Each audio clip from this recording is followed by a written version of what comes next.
Para lang maintindihan ng mga tao, ano po yung nangyayari at bakit may checkpoint po dito?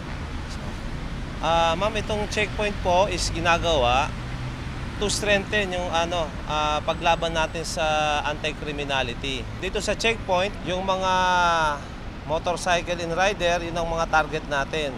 So yung mga nag-iisa naman sa motor, yun yung pinapahinto natin yung motor, nag-good morning tayo, good afternoon or good evening in a polite manner. Tapos tinatanong natin kung pasensya na po, checkpoint po ito.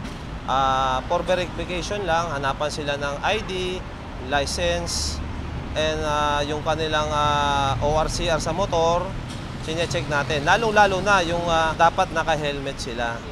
So doon, tinecheck natin sila kung wala silang mga dokumento sa motor, doon po bininisyohan natin sila ng ticket or minsan na-i-impound yung motor nila. Kasi dito sa mga motor, nababalitaan natin yung mga riding in tandem, siyempre tinitignan din natin yung mga dala nilang gamit o nasa katawan nila. Pero sinasabi naman natin na kung pwede silang kapkapan or itaas yung damit nila or kung may bag po sila, is pwede bang pakibuksan po yung bag nila, titingnan po natin. Pero never po yung pulis na ipapasok niya yung kamay niya doon sa bag. So yung owner pa rin po ang magbubukas ng bag, ipapakita pa yung bag nila.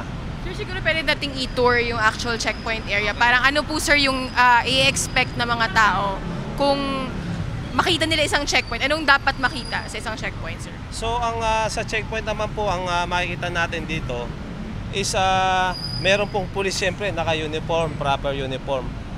Composed of 8-man team, meron pong team leader, at least police commission officer with the rank of police inspector.